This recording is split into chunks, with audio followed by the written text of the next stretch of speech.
पडला आपण डीप केला. डीप करताना पण मी काय करत आहे, इथे पकडून डीप केलं. इथे पकडून जर डीप केलं तर काय होईल, प्रेशर जास्त पडत आहे. समजत आहे तुम्हाला? जेवढं मी थोडंसं वर पकडेल ब्रशला, इथे पकडेल, कलर प्रॉपर डिपॉझिट होईल. त्याच्यानंतर सेकंड काय करायचं आहे आपल्याला, ब्रश डॅब डॅब डॅब, म्हणजे जोही कलर आहे तिथे डिपॉझिट करायचा. ठीक आहे. त्याच्यानंतर काय करायचं, कसे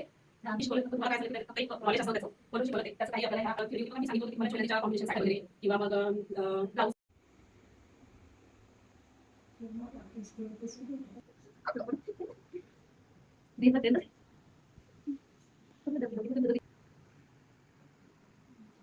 आपोआप मिळून जाईल. कारण ब्रशला आपल्या कलर राहतेच की नाही माहिती, किती पुसणे जरी घेतलं तरी म्हणजे आला हा इकडे डार्क आला, म्हणजे इथून इकडे सेम सिक्वेन्स व्हायचा.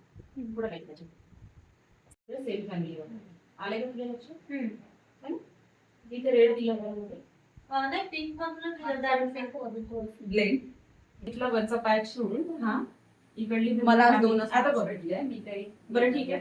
बरं आता तुम्ही हे फरक बघा थोडा, पूर्ण एकच फॅमिली वाटलंय ना पूर्ण व्यवस्थित. आणि हा जर काढला समजा तर इथे थोडंसं असं वाटत आहे आणि इथे थोडं हे वाटत मला, म्हणजे ह्याच्यात खरं पाहिलं तर काही करेक्शन दिसतच छान झालंय. आणि माहित नाही 5 मिनिटात तिने काय करून टाकली नाही, चांगला घोटाळा झाला. छान झालंय. ह्या दोन मधला आपण एक कंपॅरिझन करू. ठीक आहे. तर मला विचारायचं ऍज कम्पेअर ह्याचा जर विचार केला मी तर मला इथे पॅच दिसला. ठीक आहे. पण इथे काय वाटत बिलकुल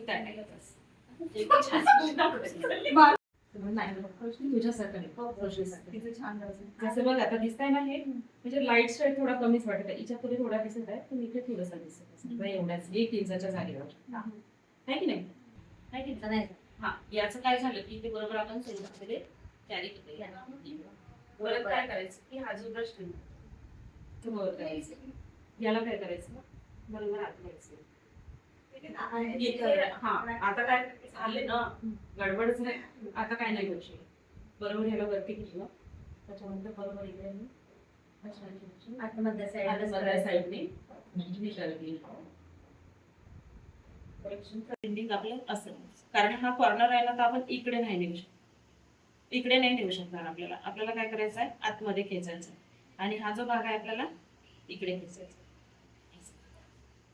मग समजा इथून ते इथपर्यंत तू स्टार्ट करत आहे.